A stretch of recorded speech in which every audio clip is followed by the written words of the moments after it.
Hola, imagínate un mundo sin campo de Higgs. Charlie, ¿me ayudas a este pequeño experimento mental? Sí. Ok, imagínate que estás sosteniendo una pecera, toma, Ujú, y dentro de esta pecera está el pequeño pececito Timmy. ujú. Ahora, imagínate que Timmy, el agua de la pecera y todo lo que nos rodea no pueda tener masa porque nadie se lo otorga. Ok.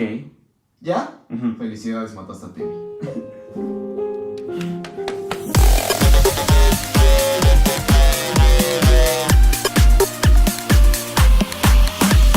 Si no entendiste el chiste anterior del campo de Higgs, no te preocupes, lo explicaremos. Pero antes de eso, tendremos que entender dos conceptos importantes de la física, qué es la masa y qué es el campo.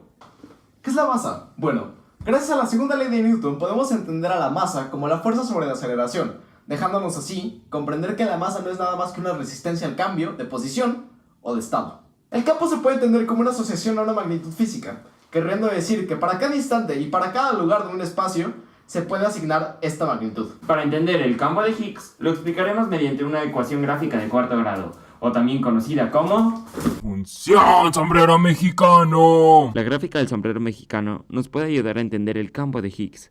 En el valor de las Y tenemos la energía y en el valor de las X tenemos el campo. En este ejemplo, si la energía es mucha, el campo va a ser cero, por lo que se entiende que no hay masa. Pero si la energía es mínima, existe campo, por lo que hay existencia de masa. Como ejemplo podemos poner el origen del universo. Al principio solo había energía concentrada, por lo que no había masa, pero a medida de que se fue enfriando el universo, empezó a existir masa, por ejemplo todos los planetas y galaxias. Para entender lo mencionado anteriormente de la función de cuarto grado o el sombrero mariachi mexicano, explicaremos mediante una pecera y el ciclo del agua. Imaginemos una pecera. Esta pecera es muy pequeña, y al ser muy pequeña y estar concentrado el calor en un espacio tan pequeño, no existe nada más que ese mismo calor. Ahora imaginemos una segunda pecera. En esta pecera, al ser un poco más grande, el calor se dispersa más, por lo que permite la existencia de gases. Ahora, imaginemos una tercera pecera un poco más grande. Esta pecera, aún siendo calentada, nos permite entender que, al dispersarse el calor en este espacio tan grande, permite la existencia de agua. El calor no es lo suficientemente grande como para terminar evaporando el agua que existe en ella. Para entender el campo de Higgs, primero que nada hay que formalizar que este está presente en todo el universo. el campo de Higgs se encarga de otorgar masa a todas las partículas. Mientras más interacción en estas partículas, más masa se les otorga. Recuerda que hay solo tres bosones que no presentan resistencia ante el campo de Higgs, que es el fotón El gravitón, y el gluón. estos al no interaccionar no tienen masa. Para explicar lo anterior, lo explicaremos mediante una pecera. Sí, una pecera, en donde ella va a significar el universo. El agua que está dentro de la pecera significará que es el campo de Higgs. También tendremos un pez, que representará las partículas sin masa, por ejemplo, un fotón. También tendremos una tortuga, que representará las partículas que tienen masa en el universo. Hay que imaginar cuál de estos dos animales llegará primero hasta el otro extremo de la pecera. Teóricamente, llegaría primero el pez. Después llegaría la tortuga.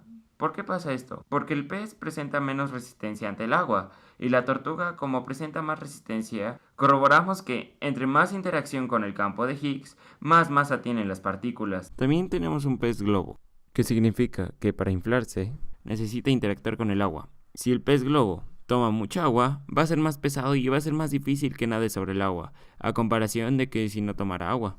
En 2012 se comprobó la existencia del bosón de Higgs, por lo que a su vez también se comprobó el campo. Esto se comprobó en Ginebra, Suiza, en el CERN, con el acelerador de partículas LHC. ¿Cómo podemos comprobar el campo de Higgs y el bosón de Higgs científicamente? Bueno, con el acelerador de partículas LHC sabemos que los protones son chocados a velocidades muy cercanas a la luz, por lo que se libera una cantidad de energía.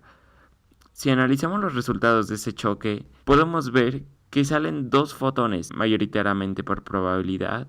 Observamos que sale un fotón y después de ese fotón hay masa, y esta masa puede durar durante días. Esto fue como el principio del universo. Al principio se liberó una cantidad inimaginable de energía que no había masa, pero a la vez que se fue enfriando el universo, las partículas comenzaron a tener masa. Así es como comprobamos el campo de Higgs.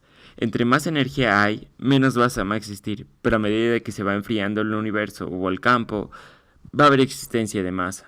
Si te gustó el video, no olvides darle a me gusta. Ni suscribirte al canal. Recuerda que si quieres que hablemos de algún tema que te guste, no olvides dejarlo en los comentarios. Y recuerda que Ciencia Mexa Tiene la respuesta.